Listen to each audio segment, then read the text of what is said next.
kako lahko na najenostavnejši način prispevate k zmanjševanju odpadkov in k zdravju zaposlenih. V Sloveniji imamo v javnih vodovodih zagotovljeno pitno vodo, kakovostno pitno vodo za razliko od prenekatere sosednje države. V Evropi nasplošno je problem s kakovostjo pitne vode, s čimer se pa v Sloveniji lahko pohvalimo skupaj še z nekaterimi alpskimi državami. Zato je nesprejemljivo oziroma nenavadno, da v nekaterih podjetjih uporabljajo za zagotavljanje vode predpakirano vodo v plastenkah, v steklenicah, s čimer pač prispevajo k nastajanju neke nepotrebne količine odpadkov.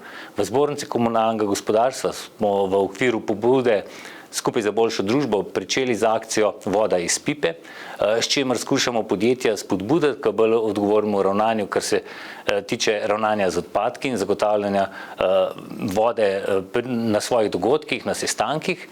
Začeli smo izdajati certifikat Voda iz pipe. S tem certifikatom skušamo podjetjem pomagati, da v svojih organizacijah zagotovijo zagotavljanje pitne vode iz pipe, ne predpakirane pitne vode, s čimer na eni strani kažejo svojo družbeno odgovornost, na drugi strani pa svoje zaposlene in svoje poslovne partnerje spodbujajo k bolj zdravemu načinu oskrbe s pitno vodo.